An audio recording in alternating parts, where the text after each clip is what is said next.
Kita mau bahas kenapa bahasa bisa menjadi masalah, kenapa bahasa bisa memicu konflik, kenapa bahasa bisa menjadi stimulan untuk masalah-masalah yang cukup besar. Yang terakhir kita lihat di YouTube ada masalah gara-gara orang ngirim foto lalu ada bahasa Thai katanya begitu, lalu memunculkan konflik itu menjadi besar. Seperti di berita yang saya temuin juga ya, bahwa kasus saya bacain kasus kebahasaan terus meningkat. Balai Bahasa Sumut dorong resolusi konflik. Rata-rata setiap bulan ada 13 kasus hukum yang berkaitan dengan bahasa, seperti kasus ujaran kebencian, penghasutan, dan pencemaran nama baik. Ini artinya setiap bulan ini saya temuin berita di Kompas. Ini ada temuan dari Kepala Balai Bahasa Sumatera Utara. Artinya di sana di Sumatera Utara ada 13 kasus hukum yang berkaitan dengan bahasa. Itu setiap bulan. Bayangkan bagaimana jika setiap tahun, artinya 13 kali 12. Cukup banyak ya.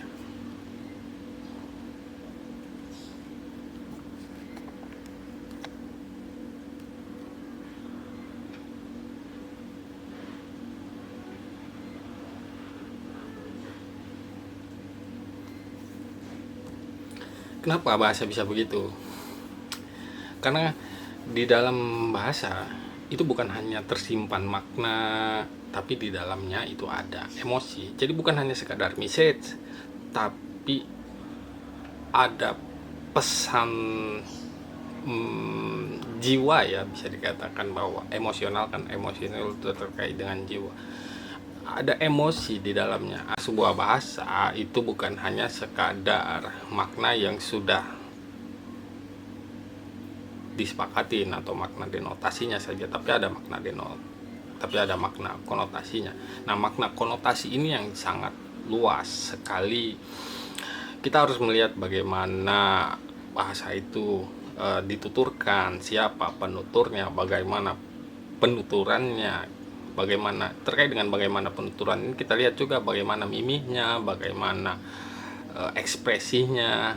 Mimih dan ekspresi sama saja. Bagaimana bahasa tubuh secara keseluruhannya, dan bagaimana situasi dan kondisinya, itu akan menciptakan makna keseluruhan. Jadi makna buah bahasa itu jadi tidak hanya sekadar makna secara teks saja. Jadi kalau bahasa bisa memicu emosi, dia harus dilihat dari berbagai aspek. Misal bagaimana kita memaknai kata jancuk. Jancuk itu sebagian komunitas atau sebagian golongan sudah bukan suatu bahasa yang kotor, karena sudah dipakai dengan ekspresi yang biasa saja atau pertemanan yang biasa. Tapi bagi sebagian komunitas, jancuk itu masih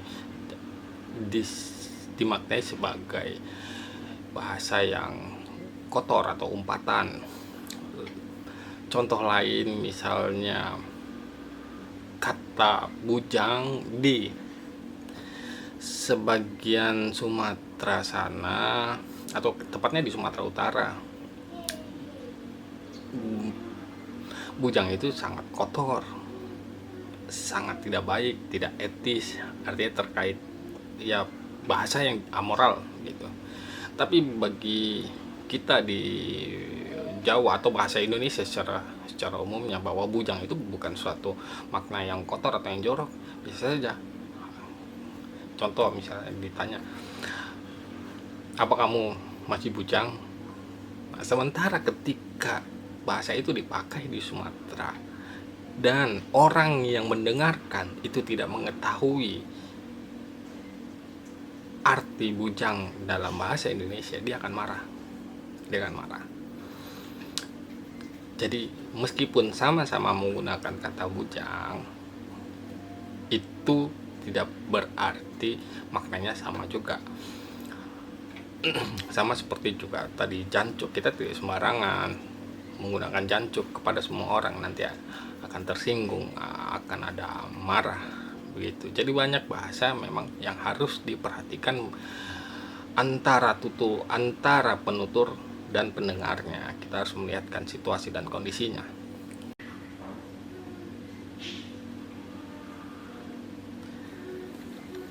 Contoh misalnya begini, saya menggunakan kalimat begini.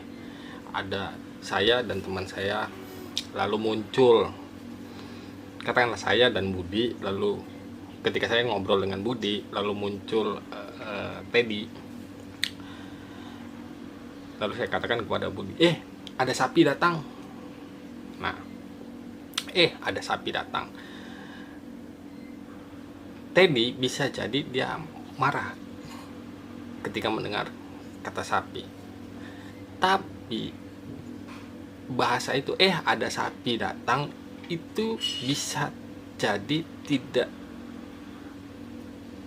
menjadi sebuah bahasa yang memicu emosi.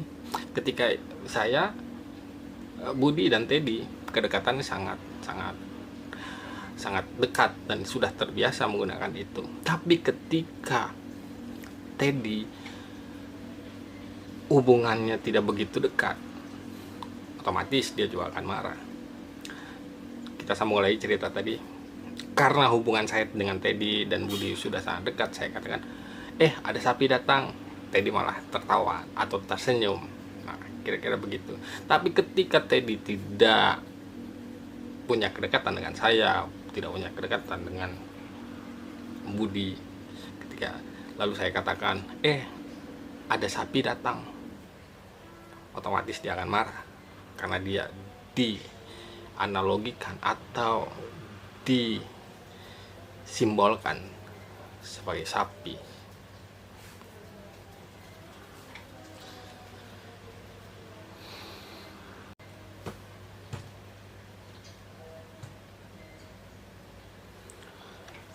Jadi bahasa meskipun hanya ada satu kata atau satu kalimat atau frase, dia bisa menimbulkan banyak makna dengan syarat situasi, kondisi penutur dan pendengar itu harus dilihat juga.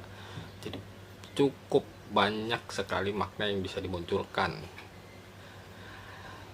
Lalu kembali di awal, bagaimana dengan bahasa di media sosial? Kita kan tidak tahu bagaimana penuturannya, bagaimana ekspresi wajahnya, bagaimana bahasa tubuhnya atau gesturnya ketika dia mencetuskan suatu bahasa untuk seseorang, atau ketika dia menyampaikan message di media sosialnya. Bagaimana kita mengetahuinya? Jika situasi atau jika konteksnya seperti itu, kita akan sulit menemukan bagaimana si penuturnya atau orang yang mencetuskan bahasa itu, bahasa tubuhnya atau gesturnya atau raut wajahnya bagaimana, kita tidak tahu. Karena kita yang ketahui hanya media sosialnya, hasil dari bahasa yang dia cetuskan di media sosialnya. Jadi tidak bisa secara menyeluruh, secara komprehensif atau secara luas kita maknain makna yang lebih tepat. Pada akhirnya kita hanya bisa menemukan atau kita hanya bisa memaknain bahasa itu hanya sekadar teks yang tertuang atau tertulis di media sosialnya itu saja, dan kita maknai secara denotasi. Apa sih makna denotasi? Makna yang sudah disepakatin kita bersama, atau makna-makna yang sudah dibakukan, sudah ditentukan oleh kita komunitas penutur bahasa Indonesia. Satu-satunya cara yang kita bisa melihat di media sosial adalah bagaimana akun itu, bagaimana habit akunnya. Sudah sebatas itu saja, lalu kita maknain dengan makna denotasinya. Makna, ya kembali lagi kita harus merujuk pada kamus besar bahasa Indonesia. Kita buka-buka lagi apa sih maknanya gitu kira-kira. Oke.